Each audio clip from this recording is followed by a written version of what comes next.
Good morning, everyone. It's a pleasure to be here with all of you, a room full of impressive IT specialists and engineers, and we feel like we're in the right place, especially when we hear someone describing these events as geeky happiness. Because this really resonates with who we are as an organization. But the word geek doesn't necessarily have a good connotation associated with it, which is why we love to share one perspective from one of our Greenlight girls who says that geeks are just people who are passionate about anything and everything. You can be geeky about technology, but you can also be geeky about dance. And we wholeheartedly believe in this. So we'd like to start off by asking the question, what does a scientist look like? And for most of us, the first impression or image that we get is someone with bulgy eyes and big hair.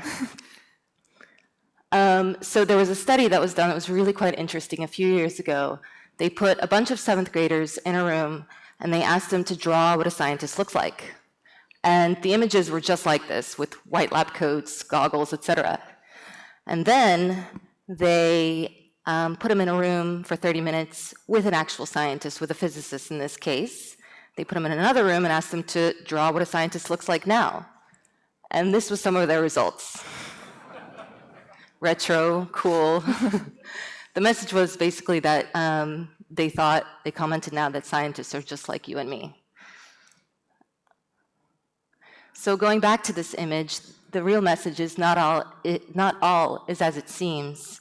And when we go back to this Einstein, this perfect Einstein, you may be surprised to know that he's not even a scientist at all. He's just an actor from the UK. And the real scientists, for us, are all these girls around him. So now we go into our organization. And you might have noticed that we have a big, pretty daisy as part of our logo. But you may not know that there's a lot more to this picture than what you see. Yes, it represents femininity and youth, and it's a pretty picture, but you go a little bit further and you see that there's a lot of biology, a lot of chemistry involved with the daisy, naturally. And you go a little bit further and you realize that there's also mathematics in a daisy. So Fibonacci was a famous mathematician that a lot of us probably know in the Middle Ages, and he went out into nature because he was curious. And he discovered that there's a numerical sequence within the number of petals in a flower. So if you count the number of petals in a daisy, it always ends up being one of those numbers in that sequence. And that sequence is used even today in mathematical reasoning. So here's where we come to our story. And Greenlight for Girls stories really started with one person, Melissa, and her story is our story. So she tells it best, so I'm gonna pass the mic over to her. Thanks, Jelena. I love being an engineer. I love everything about it, from programming to all the science behind it, to the mathematics, to everything. And I've been an engineer for 20 years, and I'm constantly amazed that not everybody gets how fabulous this is, and that there aren't more engineers out there.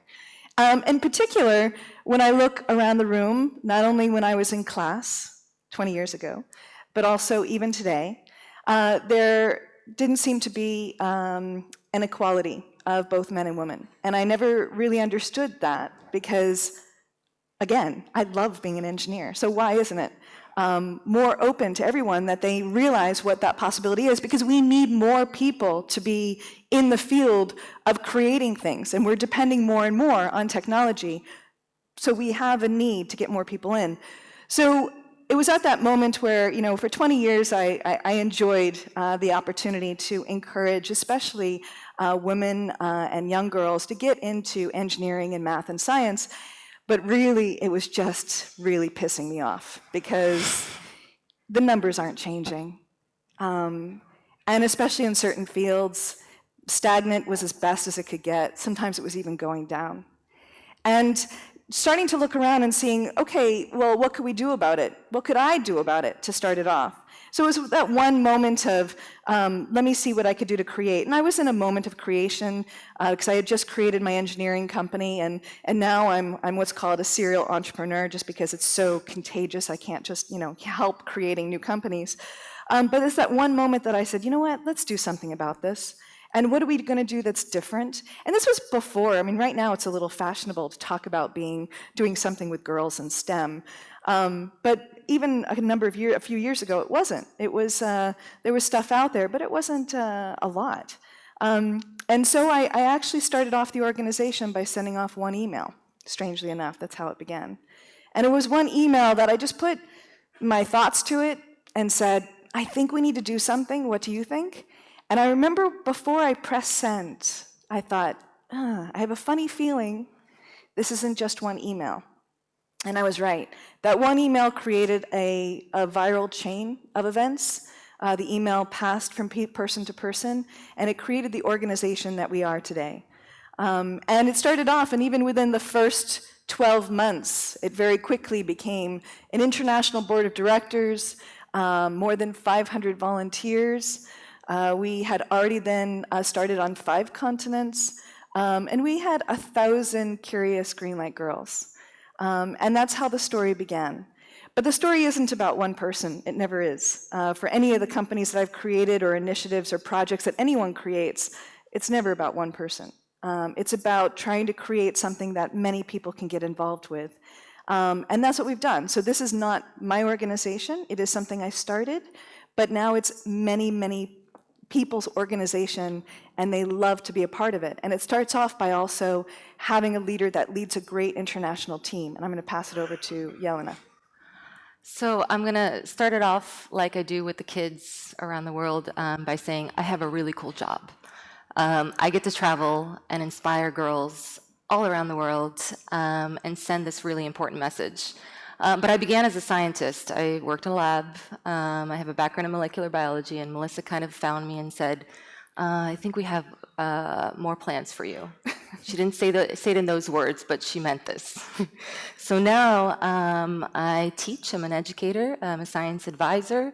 As a global project manager, that means all sorts of things, from communication, marketing, meeting incredible people all around the world, and getting to do fun workshops. I can be a physicist one day. I can be a technology expert another day, and we just have fun doing it. So Greenlight for Girls a few years later. So where we are now, if you want to show the statistics. So we've reached, in a couple years, we've reached 13,000 students. We just celebrated our 6th continent. So we just started in Australia in the last month.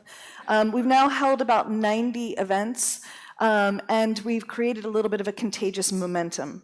Our next goal is to create that tipping point, which we hope to be presenting about the next time we have the opportunity to see all of you. But we've certainly created a contagion, and it's a need that we're looking at in many areas. And it's something that we're looking forward to drive further and further. But in doing all of this, it wasn't just about creating an organization. It was about doing something differently. So yes, we're fulfilling a need, and we're breaking barriers. But it isn't only the glass ceiling barrier that we're breaking here. It's doing business differently. It's taking an idea and seeing what you can do to take it further. So that's something that we'll share also along the way. So what are we all about? So we do a number of different events. We're going to show you a sneak peek into some of the things that we do in just a moment. We do these wonderful Greenlight for Girl days, which involve women and men role models that come together and just show how science and technology and engineering and math is linked to everything that we do. And it's all hands-on fun. We go into classrooms, we go into the community, we provide scholarships, we provide libraries in different parts of the world. So let's take a look.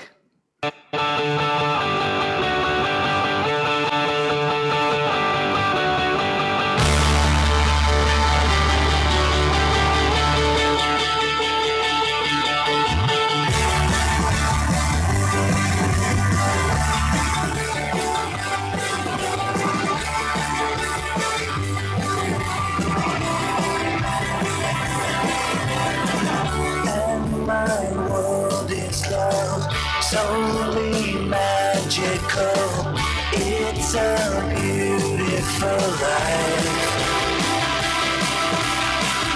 When my fever hit, felt the world in it, it's a beautiful life.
Okay, so the question is, how do we make all of this happen? And we have to mention this because it's incredibly important. We couldn't do any of this without our volunteers, who the numbers have grown incredibly, with 2,500 more than at this point probably.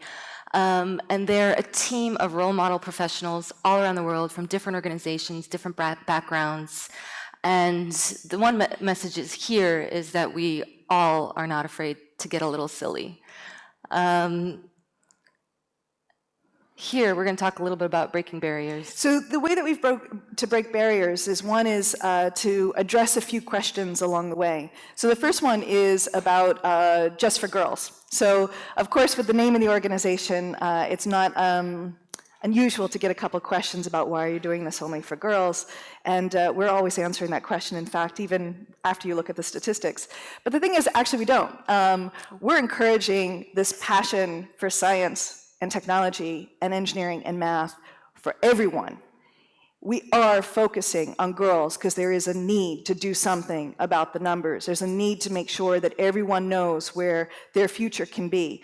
And there's a huge need to keep every child on a math and science path, that they're not veered off because of it's seemingly too difficult, and also because some of the school systems actually start to put people into boxes pretty quickly. You know, like you're artistic, you go over here, you go over here, and you're going to do math and science. We know what happens with this. Once you get veered off from these paths, then that's it. It's so difficult to go back onto it. So that's actually why we start with looking at kids younger. And this was the issue why I think that a lot of our work over the past 20 years didn't get to making as much of a difference as we could. A lot of the focus, and I was doing it, looking at universities, looking at afterwards, which is very much needed, but it wasn't addressing the younger side of things where you can really make an impact. And so when we do this for girls and boys. We do have special days that's only for girls. But when we go into classrooms, this is for girls and boys. When we go into the community, this is for everyone. And when we look to our role models, those 2,500 plus people around the world, they are not just women. It's all of us. Because we need all of us to take a look at something in order to be able to show our passion and show the possibilities for the future. So the other thing is for funding. I'm always asked of like, oh, we can't get started, we don't have funding. And this is where one thing I wanted to demonstrate, we could do things a little bit creatively. One is you don't need a lot of money to show your passion in helping educate someone. You really don't. What we need is when we have professional conferences and so forth, then yeah, that costs money. When you're going into a school and doing something, you look at the basics. Some of the basics are quite important, but you can get creative to do it. So in the beginning, it was all about showing that there was a need, showing that we had the capacity to fulfill that need, and showing that we were making a difference. And once we have that story, it's much easier to build on. And today, we are growing because of some wonderful organizations, not only locally in all of the areas we're going to, but some wonderful global partners. So Cisco, AIG, Swift, Procter & Gamble, Covestro, Euroclear, lots of different organizations. And what we do is we look with them strategically, and they say, well, where do you want to go in the world? Where are you going next? We say, no, where are you going next? Where do you need to be able to spread the message and get more people, a workforce, into your companies? And we actually look at that, and that's how we grow internationally.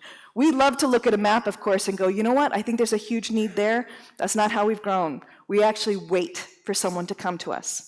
We wait for the right person to come to us, the right organization. And then we say, you know what? Yeah, I think we can do this. I think we can work together and make a difference in that community. And right now, we're growing with new city launches every 2 weeks. And this is an amazing opportunity. We're reaching a lot of kids, and we have no problem having a story to one child, because one child can change a lot in their community. The other thing that we had to face is this idea of staying local versus global. And every organization does things differently. But especially if there's any of you who resonate with this idea, I am probably a typical entrepreneur, which means that there is one word that will motivate me to move mountains, and that word is no. So as soon as someone says no, it's not possible, then I've got to make it possible. It's this kind of stubborn quality that, we need to make this work. And so I actually was presented with this. Actually, it was someone a couple years ago from the commission who sat down and said, you know what, I think you shouldn't be going global. Don't do that. You should stay local. Just do like one area of the world. And we looked at it, you know what, no. That could be a great idea for one organization, not for us, because there's too much that we're learning as we're going to different parts of the world. There's too much that we're learning about what the needs are and what we can do to show that the world is a very small place. And we love the idea of being able to expand and reach where we can. And we'll keep on going until, we'll keep on going, actually. And then the last one is the age factor, which is what I mentioned before. It's the starting young.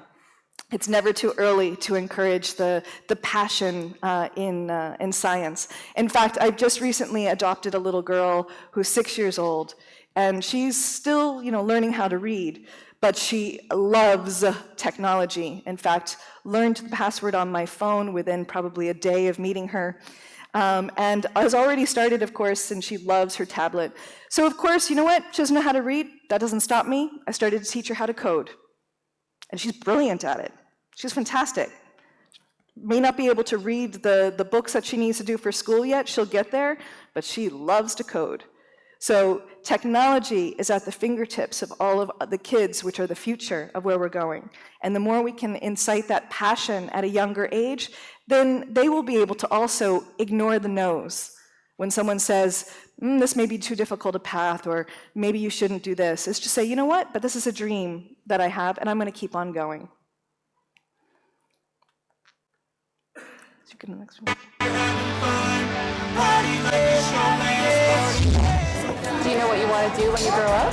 Yes. What do you want to do? You two have a plan. Okay. We have a plan. You're going to be business partners, entrepreneurs. Oh, that's fantastic. You have to develop your own website and stuff like that. Stuff that Cisco does. You'll definitely do some programming. So you're all ready to go.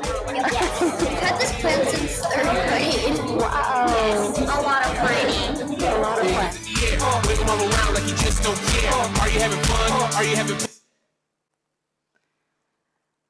I think the funniest part in that video was they were mentioning that they've had a plan since 3rd grade. They're only in 4th grade, which is great. But why could this be interesting for you?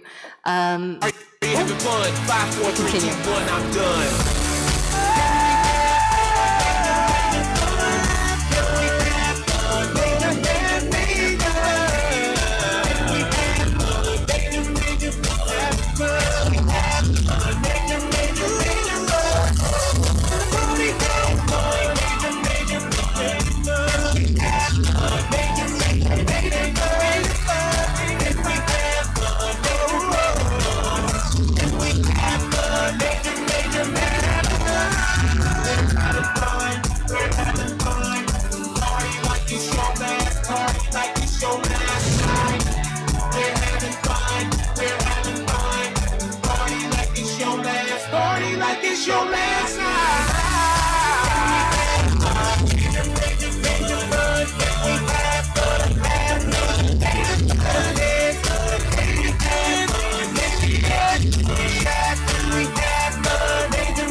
Are you having fun? Are you having fun? 5, 4, 3, 2, 1, I'm done.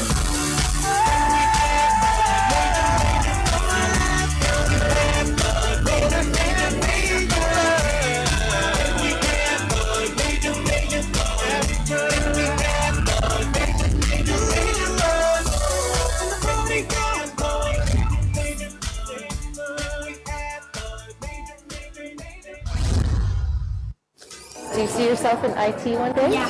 Yes, you like computer sciences. With the kids' electronics program. Favorite workshop? My favorite workshop was probably coding and telepresence because I found it really fun because the people we were talking to were really nice. Okay, so this was a perfect example of what we do with a company like Cisco. We work together to create workshops. This is interesting for you because this is what you do on a daily basis. You create little gadgets. Girls and kids want to see this. They want to touch and explore everything. So we come up with different creative workshops together. We do a lot of robotics. One with Cisco that they've created is I'm a Router, where the girls become routers and they learn about the interface, the global interface, just as an example. We're running out of time here. So there's a few lessons and quirky things that we can go through quickly along the way. So one is that the learning is organic, and especially our learning. So as we're growing and we're figuring out different things in different countries, we see what works and what can work better. One first example was we do these great workshops of how to take things in your kitchen, and for example, how to create a rocket using things in your kitchen, which parents adore when we show these things. But when we went to, the first time we did an event in the Congo, when we did the event in the Congo, the workshop leaders came to us and said, you know what, these are great, but the kids need something else. They need something that'll help them tomorrow. Not necessarily what's going to be something that inspires them for what they can take to their kitchen, but what could they do in their community? What could they use with new skills that they could actually make a difference? So we changed the workshops to be more oriented to what the needs are. And this is something that we've learned as we've gone forward. And this is what actually we love the challenge of. Let's figure out how we can put those two things together.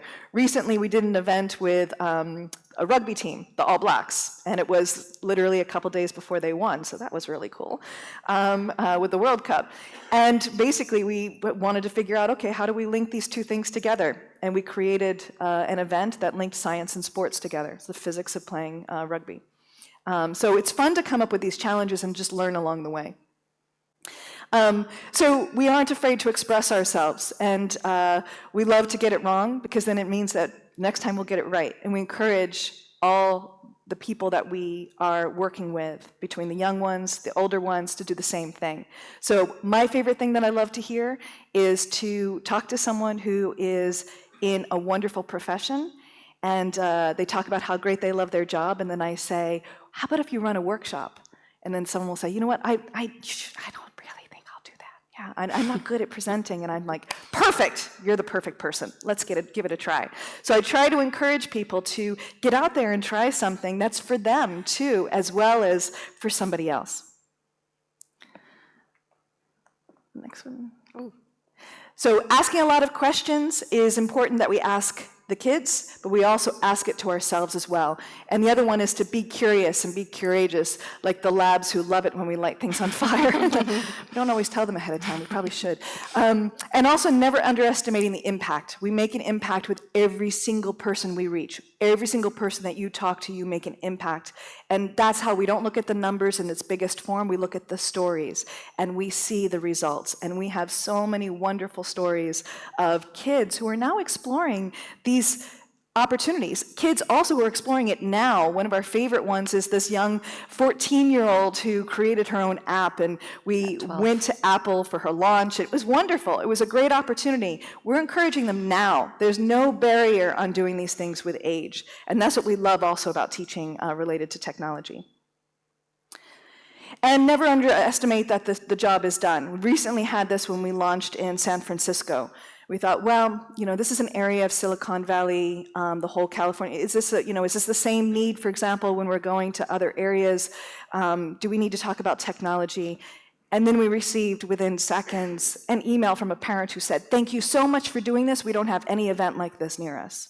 We thought, this is unusual. We thought the job was done in this area. Never assume the job is done. There's always opportunities, there's always need. And to go where they need you. And yes, here, I love to go to India. We were just there last week. There's a huge need in a lot of different ways. But the need isn't only in the impoverished areas, so that's where we work. Inspiration is for everyone. And there's no barrier when it comes to geography, economic situation. Not everybody has that person in their life to be inspired. So this is something that we look at. We go everywhere that it's needed. think we talked about this. And the last one, not needing big funds to do big ideas. It's amazing the impact you can have with something very little. The biggest thing that we worry about is, will we have food for the kids, especially in areas that this is a great thing because they get lunch. This is a basic need. That's where we worry. The other stuff, that comes to be. And we're contagious, so we're ready. And this actually map is never up to date. Never up to date, because it needs to be updated from the last couple weeks. So we start to grow, and again, we grow because people come to us, and we say, you know what, we think we should do it here, and we look at each other and go, you know what, we think you're right. Okay, so we're out of time. No questions, but we will be here for coffee during the coffee break, so please feel free to come up to us and talk, brainstorm, explore, and thank you for putting up with our quirky presentation. Thank you.